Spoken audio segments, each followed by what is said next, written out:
Hello, everyone, and welcome to the Indie Creative Comics Podcast, where we are all about independent comics.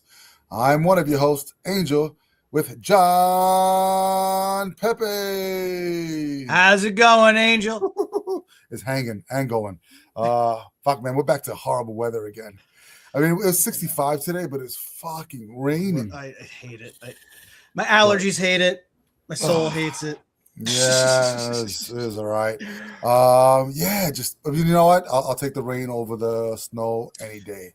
Dude, there's parts of this country are getting pummeled right now. I think the storm is in Virginia today, and I think we're gonna miss it. Thankfully, knock on wood. I'm hoping. I'm done with it. Well, I mean, we're gonna have showers throughout the next couple of times. I just want it to get a little bit warmer, stuff like that. But it's all good. All right, guys, welcome to another episode of the Indie Creative Comics Podcast. This is the Indie Comic Review stuff. So we've got episode 186. Dude, we're getting so close to 200. Wait till we what is it? Not the bicentennial. Yeah, it would be the bicentennial. Yeah, for 200. Yeah, we're getting close to America's age of 250. 250, yeah. It'll be cool. So yeah, so we do have a couple of books. No real news. I mean, if you saw the Oscars, you saw the Oscars. I didn't. Bunch of people won. I thought Michael B. Jordan won. Bunch of people won. Even more people lost. Yes, even more. I think there's more people that lost than won. But Michael B. Jordan, bro, for Sinners. Good for him. Yeah, good for him. Good for him. Yeah. Joseph, I think Virginia is supposed to be today. I know Wisconsin got slammed overnight. Yeah, we also talk about the weather on the Indie Creative Comics. Yes, we do. Podcast. But we also saw that there's supposed to be some incoming storm too, which has more snow coming behind it. And I'm just like, I'm trying to ignore it 100%. Yeah, I know. Off of that. So, yeah, screw that. All right, guys. So we're gonna hop right into it this week. We don't have any news announcements, other than thank you guys for supporting Project Shadowbreed. I think we have just under 2 weeks for the issue 1-2. If you guys want the combo. Over at projectshadowbreed.com. You can definitely check that out. So close, yeah, right? We're so close. I think at 85% or something like that. Woo! So cool. Nice. We're getting there. All right, so we do have a couple of books for you this week. I think, John, because you have two and I have one, we'll get you to start off. So which one do you want to start off with? Very good. I will start off with one from the old reliable Ignition Press. Ignition Press. Called The Other Half. This is written by Jim McCann. Illustrated by Joe Eisma, colored by Peter Petazes, lettered by AndWorld Design, and edited by Maggie Howell, assisted by Nora Ornstein. Book and logos design Scott Newman, and of course this is creator owned, so it is created has creator credit for Jim McCann and Joe Eisma. So this is a really neat thing.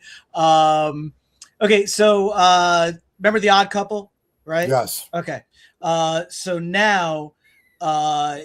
Think of The Odd Couple, except they're actually gay and they're actually married to each other. They're not two divorced men thrown together. They are very much in love. One is a schlubby, lower class private investigator, private detective, right? Right. And it looks like he might have actually had some legitimate police work in the past, but presently he is a private investigator. Investigating affairs and the like, right?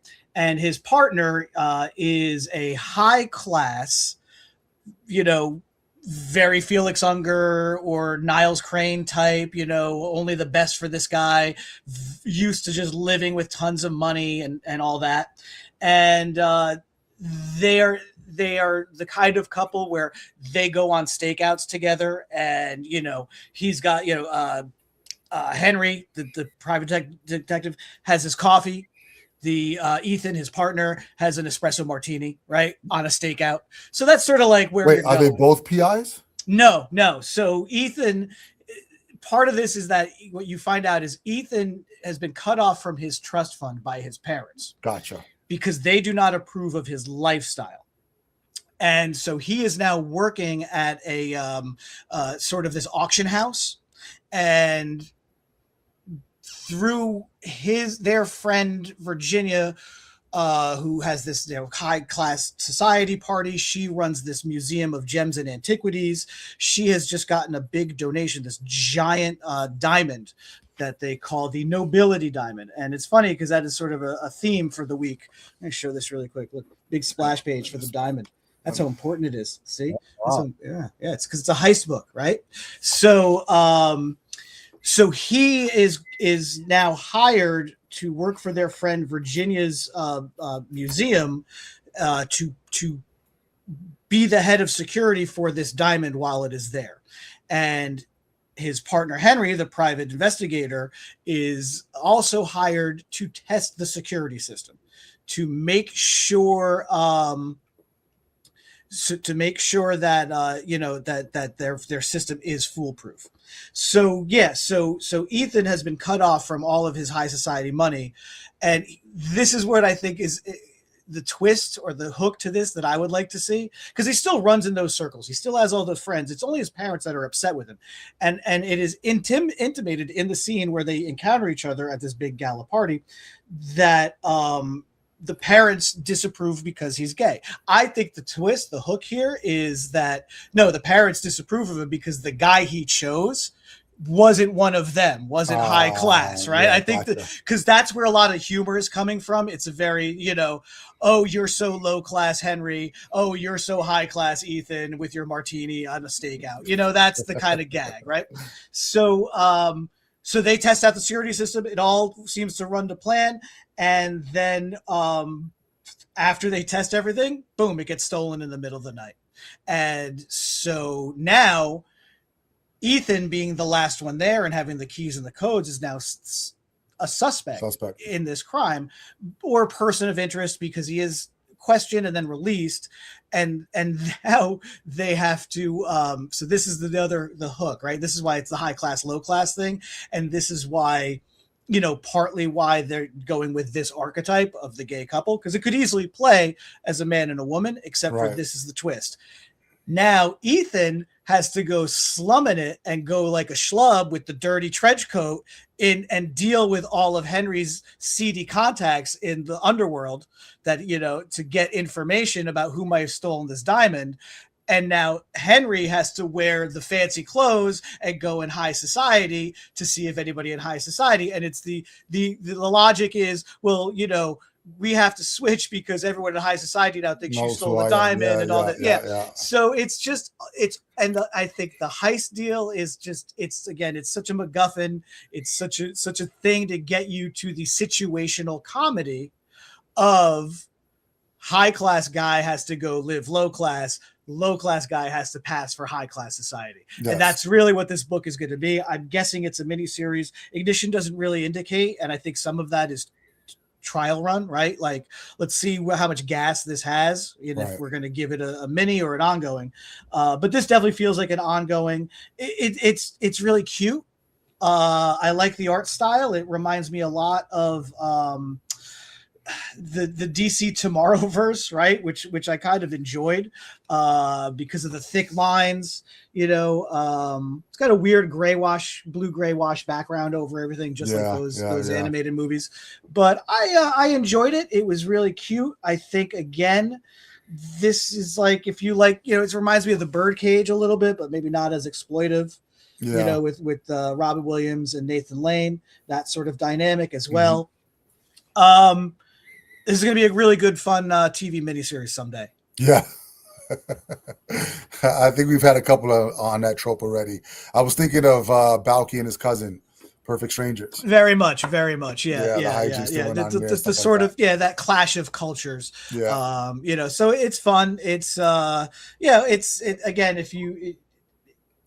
It is sort of. I can see it as an ongoing mini where like each 4 issues is storyline of whatever's going on, but it's gonna be PI driven. Yeah, because they're gonna always have to be searching for something, and his partner's gonna have to get hooked in somehow. So it's really funny because Jamie Rich, editor in chief of Ignition, has a big write-up about this in the back. This is a story he's always kind of wanted to tell, in the sense that he's always been a fan of the Thin Man, those movies and the original novel and such.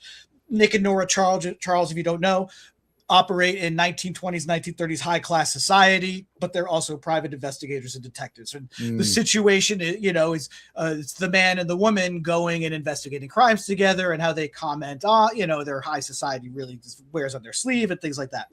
So again, more for the interaction of the duo rather than the mystery. The mystery is sort of just like an add-on, right?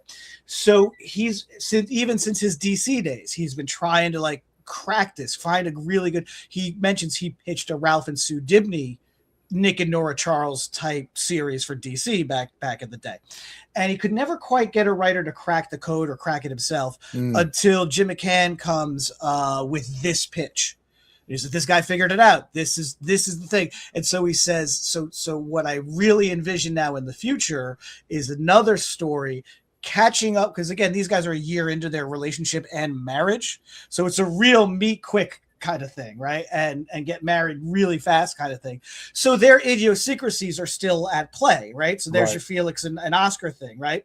So they're still trying to get used to each other. So now, you know, Jamie Rich is like the next step would flash forward several years where they're more comfortable with each other and their places in their society, mutual societies after this adventure, and see now how they would navigate really as like an in-sync duo. Gotcha. And I think that's a great aspirational thing for any sort of storytelling. So yeah, so you hit the nail on the head. I think that's the plan. Series of miniseries. Yeah. Little French. Yeah. A little bit. I get. Yeah. I can see that as well. Nice cover image too. I almost picked it up, but I was like, nah, it wasn't quite my tea, but it's all good. All right. The other half from Ignition Press. Dude, they've been coming out with stuff. So good for them. Kudos to them for, you know, being a brand new publisher and just getting out there. All right, cool. Mine, A Quiet Place, Storm Warning. So yes, if you're thinking about the movie, this is absolutely an adaptation of the movie. So A Quiet Place, this is from, is it Dark Horse? No, it's IDW Dark on there. So script and layouts of Phil Hester, pencils and inks by Ryan Kelly, colors by Lee Luridge, and letters by Nathan Wittick. So if you've seen the Quiet Place movies, I think there was only supposed to be one. I'm very mad about this. But yes. But this is from the horse's mouth, John Krasinski. I know, and that's what The thing about this book is there's no credit to him at all. So I don't know if this is a license they picked up or if they're allowed to do it or whatever it is. But there isn't any mention of him at all in it.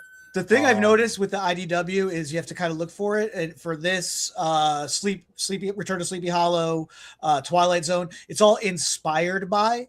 I've noticed that language being used there. So that's why they could skirt likenesses and things like that. Yeah. No, because it says Paramount Pictures. So like the smile. Paramount Pictures. So that's like smile for the camera then. So, and again, that's part of it, right? You're not necessarily, go on, because if they're using Krasinski's characters, then they're using all of. I mean, the characters that they're using are the aliens. They're not using any of the characters that were in the movies because this is part of sort of like when it happened. So instead of getting one workaround, that's the other workaround, right? So instead of having one movie, we got 3 movies. You got part 1, part 2, and then you got 3, which is actually before part 1 and 2. It took you back to like the very beginning. This is sort of falls into that beginning stage of when the aliens came down. So you get a little bit of context there. And then if you've seen the movies, you'll pretty much know what they are. They're like these unstoppable tanks. They can't see. They go based off of sound. So whatever vibration sound is around them, that's how they hunt and stuff like that. So you're pretty much in this location, which is sort of like an island unto itself, somewhere, I believe, in the Midwest. It wasn't really specific, but it's called Pearl Island. You have a sister and a brother duo. The sister is the mayor. The brother is, I guess, the head of the fire chief or whatever it is. Really, really, really small town. They're just starting to get wind of, all of this alien stuff and landings and stuff like that, and what's been going on, sort of really far away from them. And they're kind of like planning on what they need to do in order to seclude themselves or to secure themselves. And basically, what the brother wants to do is blow up all the bridges because they're on an island. So that there's no way for them. Last he heard was that they can't swim. So if you're familiar with the movie, you get the aliens in there, and then you get sort of like this group of people on this island who don't agree at all. They're having this big town hall. They're like, hell no, you can't blow up the bridges, because then how are we going to get out? How are we going to get food in? All this stuff. So there is all this logistics talk, and it comes down to basically just them arguing and kicking him out, and then them realizing when they kicked him out that he may just go blow up the bridges himself. So what is he going to do? He's going to go blow up the bridges himself. And at the same time, we have sort of like this alien attack that happens at the very end. And the aliens actually come onto the island, start killing a whole bunch of people, and we see the mayor starting to escape with this one kid throughout. So basically, you're just getting another view of the Quiet Place story from this small town and how they're dealing with whatever's going on in the entire world. If you saw The Quiet Place, I have to tell you, if you've not seen it, see it. It is probably one of the most unnerving films to watch, because the moments of silence are so loud and so unnerving that when stuff happens with sound, it's almost like a release that you get to feel as well. You feel like you're holding your breath the entire time. There's silence, because if you make a sound, something bad is going to happen. And, John Krasinski, everybody knows him from The Office. So you got this guy who played Jim, what was his last name? Halpert, that's right. Yeah. Jim Halpert for, 9 seasons? Just absolutely hysterical. And then sits down and writes this movie that's not comical at all, but just really, really well written. And, you have these creatures who cannot see and go by sound, and one of his kids is deaf. So the fact that they can't tell whether or not they're making sound raises the stakes even more. And so if you like that movie, then you'll like this book. There's a lot of familiarity in it, especially with the aliens. It's sort of like the circumstances and what's at stake with people's lives and stuff like that. So I thought it was cool. It's definitely going to be a mini. I'm not sure how many issues it's going to be. It's just funny that there was no mention. There's not even a write-up at the end with the team that came up with the movie. Yeah. So it'd be interesting to see whether or not they actually had to get approval, like final approval for him on like the alien monsters, because there isn't any character from the movies in it. So there wouldn't be any resemblance or likeness of the characters except for the alien itself. Yeah. It's got to be something with the deal with Paramount, because again, it's like, John Krasinski did create the whole Quiet Place series and concept in the first 2 movies. And I think the idea is that, though, he did create it and sold it to Paramount, right? So Paramount owns it, so they can make sequels and things without charge. Same thing with Smile. Tim Burton doesn't get a credit in Return to Sleepy Hollow, even though they're emulating within legal bounds his aesthetic, I guess. So I think that's the idea, is that these concepts are owned by Paramount. And so that's all they need. That's really all they need. It's not, again, it's not creator owned. Like, right. So he doesn't own it. Indie film. Gotcha. Self-funded or whatever. Yeah. That makes sense. So I think that's the deal there. And it's another thing. It's interesting that a lot of IDW's licensed product titles, especially IDW Dark, are all Paramount properties. And so it's going to be interesting to see they're all miniseries right now, but it's going to be interesting to see what happens to those. It's almost like they're trying to get them all out before something happens, which we do know is going to happen. And probably in the next year, Paramount will own Warner Brothers Discovery. And so it's going to be interesting to see like what that does, not just here on the comic side of things across the board, but that's something that just came to me as we were talking about this. And you were absolutely right about the tension in the first movie. But it's also interesting that the book is coming out after the movies have been out. Yeah, exactly. Well, again, it's been 20 years since Sleepy Hollow, over 20 years since Sleepy Hollow. Smile is fairly recent. Twilight Zone is really inspired by the 50s show, not the current show by King of Horror comedian Jordan Peele. So I don't know. I think that's I think that it's interesting. I think again, it does feel like a license dump for me. Like to my spidey sense, it's Right. like, oh, we got to get this stuff done. You know, Yeah. what do we have? What do we have? Right. It's just, for me, the timing is weird because I don't think we're getting another movie. I haven't heard anything either. Yeah. Yeah. So to get this book out, what would be the point? I mean, I don't understand. I mean, it's fine. I enjoy the story and stuff like that. But if there's not another movie that's coming down the pipe, I think it's to get it out before we lose the license situation. Yeah. I guess. Yeah. I guess. All right. Well, I mean, guys, if you like the movie, check it out. IDW Dark, A Quiet Place, Slow Morning. I'm pretty sure it's about 5 issues. Right. Yeah. So quick thing. When I remember seeing the movie with my wife at one of those like fancy theaters where they serve you food and like the waiter comes to you, and we were so into the movie, and it was a very quiet part of the movie because the idea is, you can't make noise or else the aliens attack. And the way we start to hear the waiter whispering to the people and like the one next to the pod next to us or whatever, and I was like, "Shut up! You're gonna get." Oh wait, right, we're watching the movie. Yeah, it was great movies, and it's rare that like a sequel to the movie's better, if not just as good, and part 2 is just as good. So it's great. I mean, Emily Blunt, his wife, is just phenomenal. So. And just Cillian Murphy being all creepy and I thought that was crazy. He's good. Okay, one more. You're up. Yeah, so this is from Dark Horse Comics with Dogu Publishing, which I believe is their imprint that really handles a lot of the Stan Sakai related stuff. So yeah, as you can tell from this cover image there, this is Usagi Yojimbo Kaito 84. And so so really quick, I know of Usagi. I've never really invested any time in reading Usagi Yojimbo. Created by Stan Sakai, I think in the late 70s, early 80s.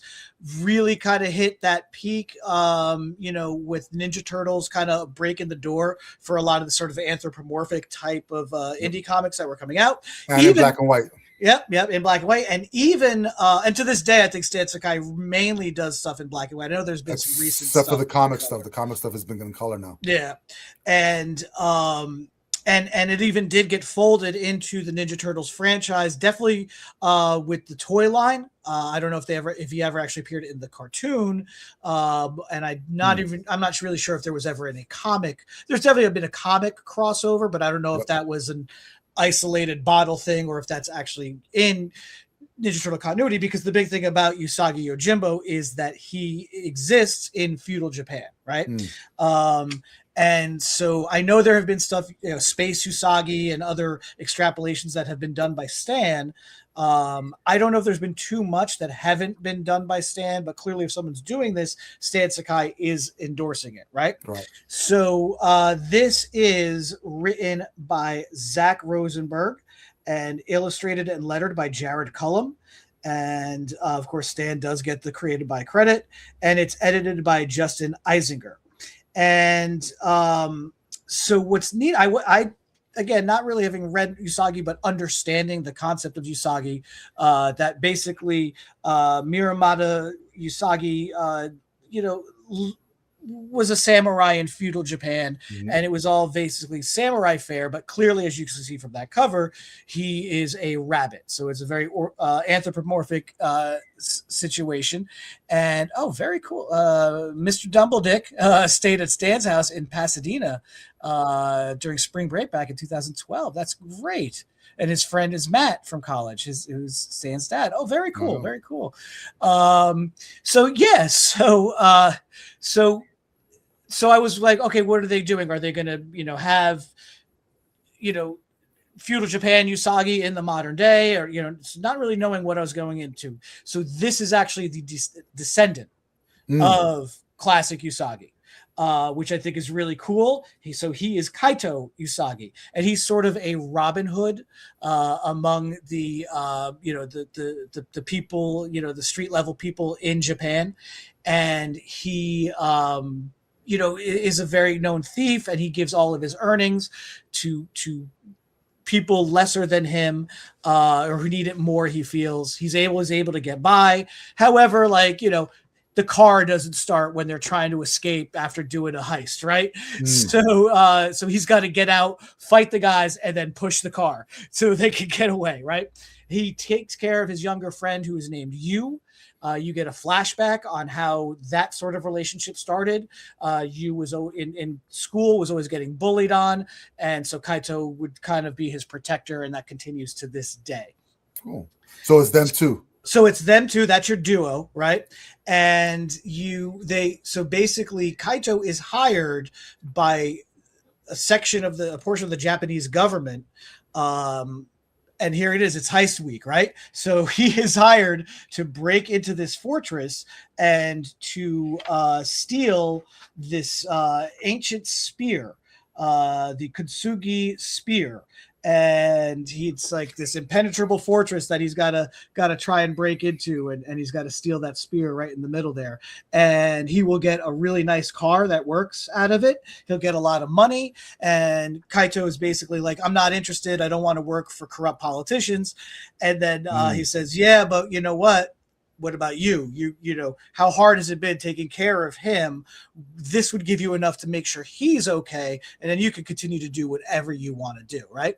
So this is now enticing and appealing to him. So he is now considering the deal. And that's sort of where you're at. That's a 5-issue series. They're going to put a team together, much like Ocean's 11, and so. But it's the government that's hired him. And the government has hired him to steal this because they got wind of another gang that's going to try and steal it. So basically the idea is the bait and switch. They're going to steal the real one, replace it with a fake, so that the gang steals the fake. Right? I don't trust the government. Right. Well, so you and Kaito would have a lot in common. So it's a very interesting. It was really neat. One of the really cool things about this, as I was reading, was I really forgot they were animals. And I got really into the characters and just who they were and how they were portrayed, and the kinetic energy of the action sequences, but also like the real, human moments as well for these anthropomorphic characters. So that really worked. That really carried over well. One of the neat things is you actually get in the back, you get some concept designs for you and Kaito, right? And now, then what's the relation to Usagi? So he is, he's actually, it's basically, he's just, like I said, his part of the bloodline. He is the descendant in Osaka, Japan. So we don't know if it's like great grandfather. Whatever, at that point. Yeah. That'd be great. You do get also, I love when they do this, you get pencils to finish. Cool. Yeah. The art is really cool because it's very much like a nice sort of like the Japanese brushwork, like a Peach Momoko or Yoshitake Amano, but it's a lot looser, and I kind of like that. The action sequences are great, Angel, because this reminds me of something that you always talk about. There's a lot of action sequences where a lot of the heavy beats happen in between panels. So kind of, let me see if I can get a good, the sequence I was telling you about before with the car, right? So here we are with the car doesn't start. Kaito is driving. Let's see how well you can see this. And you can kind of see like he opens the door, starts fighting a couple of the guys. And then you don't see, but you see the pile there, and then he's pushing the car, right? Nice. And then a nice little action beat there is, and it kind of gives a great example of who Kaito is, especially to the people, the street level people. There's a girl who's going to get run over accidentally by the bad guys in the car chase, right? And so Kaito runs and rescues her, pushes her out of the way. Cool. And the father is like, you saved my girl. He goes, it was my fault. It was our fault that there was this that she was in danger in the first place. So that's a really good character trait. That's a very good save the cat moment, so to speak. Right. Especially being like, it's my fault. So yeah, really fun. I think, like me, if you're new to the world of Usagi Yojimbo, but you're like, well, feudal Japan and there's so much Usagi, give this a shot because it does very much feel of that lineage. And I think it's really cool that they are expanding the balloon, at least in this direction. I don't know if it's the first time Kaito's ever appeared in anything, but it's really good introductory to this world. And again, it's got 1984 vibes. I went with the Jim Rugg. Good to see him back. Variant cover with the Miami Vice logo, right? Oh, yeah. Reminds me, actually, when I was a kid, one of my favorite sweatshirts I got was from the Dirt Mall in Nanuet, the indoor flea market. That was Miami Mice.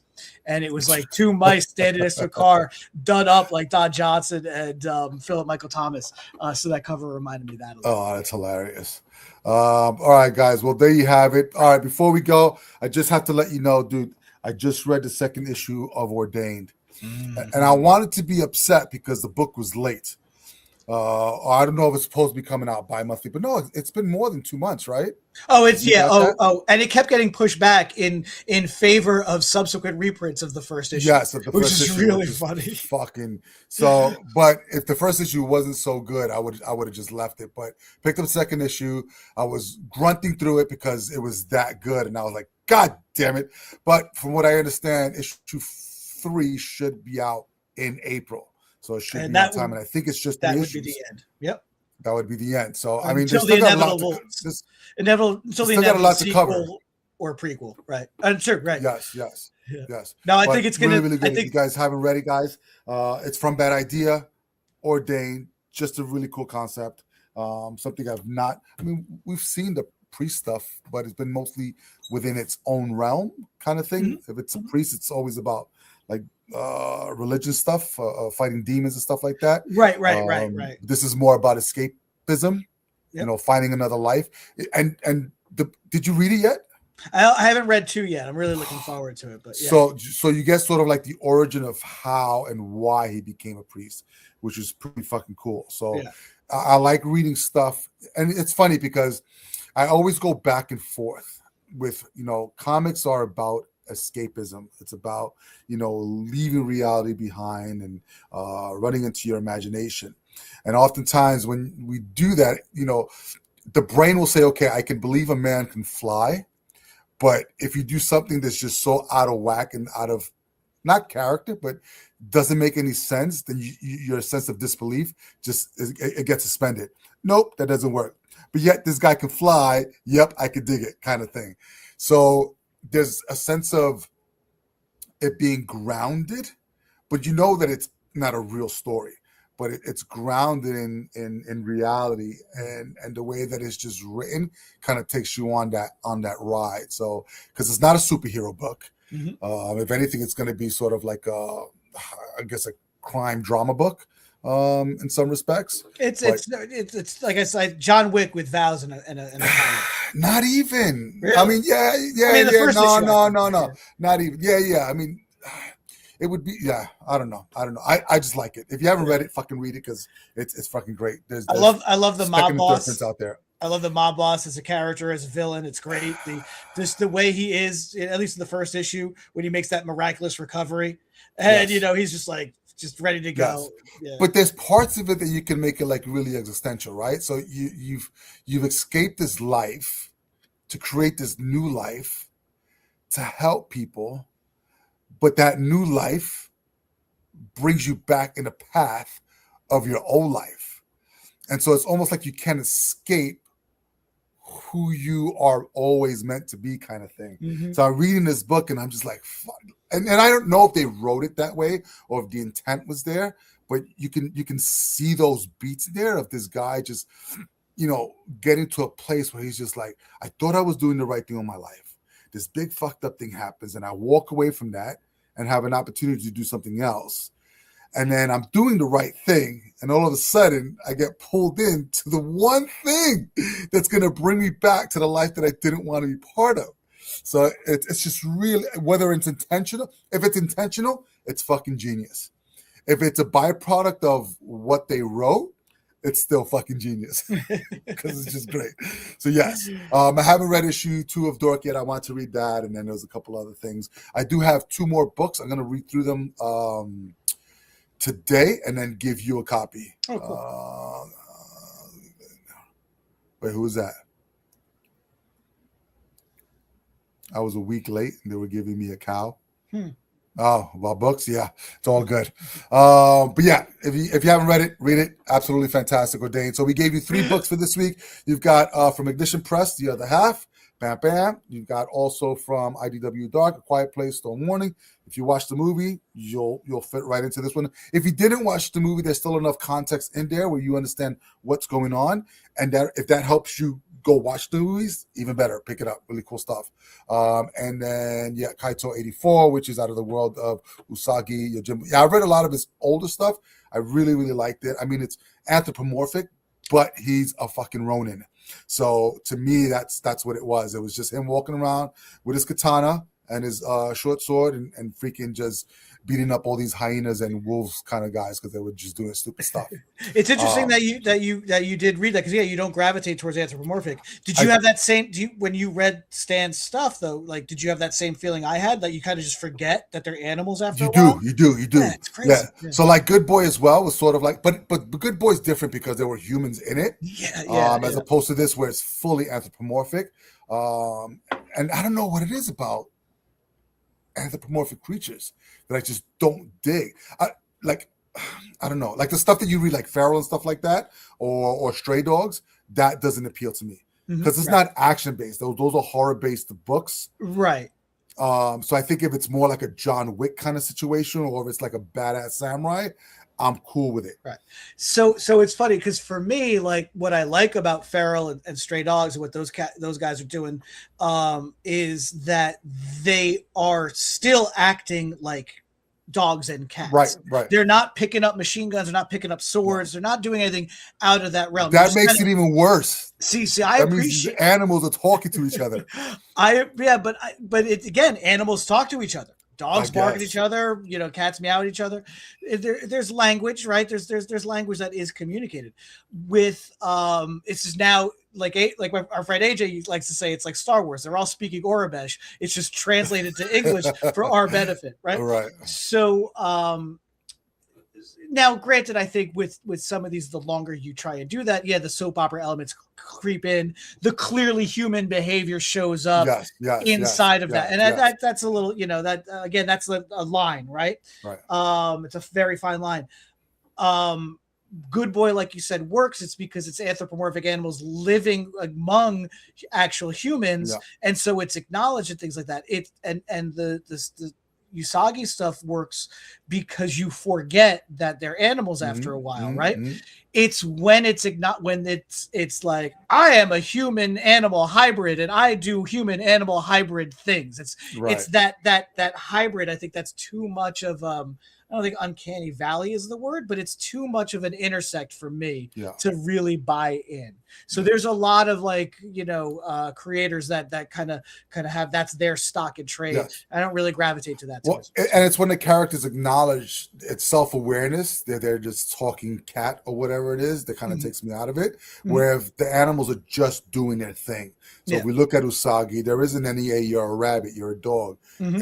They're just different animals that just interact with one another in this world. So and they happen to just be chopped off with katana blades, which is fantastic. Right. Yeah, and like Feral and Stray, it's sort of like Incredible Journey, like that kind of stuff. Like where those animals, I think if we ever watched that when we were kids or whatever, like those animals do talk to each other, but they're just animals trying to get on their incredible journey. I watched them, but I watched them really reluctantly because I just could not get into them. Actually, you know what? I think the only movie that I was actually really entertained, and I know we're going off on a tangent, we got to get out of here, is I don't know if you've ever seen it. It's not a recent animation, but more recent than others. Like American Tail. Oh my God. Fievel. Yeah. No, I couldn't do it. I know. Never fan of that. Yeah. Flushed Away. Have you ever seen it? Never saw that one. No. Oh, fuck. My daughter used to watch it on replay. Like, I don't know. It was just played for hours and hours a day. If you've not seen it, Anthropomorphic because it's just mice and shit living in the sewers. But really, really good. Ratatouille, but that's mixed in with humans. But Flushed Away, fully anthropomorphic. You got to watch it. It's really good. It's funny. It works really well for me. Animation and comics. Live action, when they make animals talk, it's like Incredible Journey, like when they make the animals talk or whatever. Boy, that blows me out. I don't like that. Well, I wish Benji would have talked. That would have been a good one. All right, guys. That brings us to the... He did when he was Chevy Chase. Oh yeah. Oh, Heavenly Dog reference. Oh, Boom. First of 2026. Yeah, that's how you're showing your age now. First ever. All right, guys. Thank you for joining us. If you like what you heard, just please subscribe to the podcast. Better yet, invite 100 of your closest friends. We're here every Monday live at 1 p.m. If you want to be a guest on the podcast, want to talk about yourself and your creation you got coming up, go to indiecreativecomics.com, fill out the podcast form. John and I would love to have you onto the show. We've had some really great guests over the past couple of weeks. So just go to the YouTube channel, check them out. We got Alex Brusher from Zenoscope. Last week, I think we had Owen Ratliff talking about Black Salt. And we went, dude, this is one of those things where, we talk about it all the time and stuff like that. But, Owen is branching out from comics into movies, into animation, into video games, into all these different spaces, and centered around a script that he wrote that wanted to make a comic and then move on from there. So it's really cool that he did that. So it doesn't have to be just the one medium, even though this is the medium that we're talking about. These creations can just span out to multiple mediums that are out there. All right, social media. At Indie Creative Comics, all over the place. Feel free to follow us. We'll follow you. And last but not least, please support your local comic shops, because without them, we would not be able to do what we love to do. And I think next week, we'll probably start doing a countdown to Free Comic Book Day. I've heard of it. Because it's really, really close. We got one more week to the end of March. April starts. And then the first week of, or the first Saturday in May is Free Comic Book Day, which we're really looking forward to. You know what? Maybe we'll do a little breakdown on next Monday, of what Free Comic Book Day is, how long it's been around, and what's going to happen that's different this year. So, yeah, I think that'll be good. All right. Where do you get your books from, John? Well, I get my comics at The Joker's Child in Fair Lawn, New Jersey. Come on down to The Joker's Child. We got a lot of great stuff going on. Every week we get the new comics on the Wednesdays. We got to dig a lot of toys out of the toy attic. So definitely, if you see something there and you think you've seen it all, come back a week later. There's always a lot more stuff going on at The Joker's Child. If you can't make it to The Joker's Child, please use your Google search engine machine to find your local comic shop and patronize them. And definitely walk in and be like, hey, why are you guys more like The Joker's Child? I'm just kidding. All right. Buy comics at your local comic shop. Yes. And patronize them, because we love to patronize people. All right, gang. Until next time. We want to thank you for joining us on the Indie Creative Comics podcast, where we are all about independent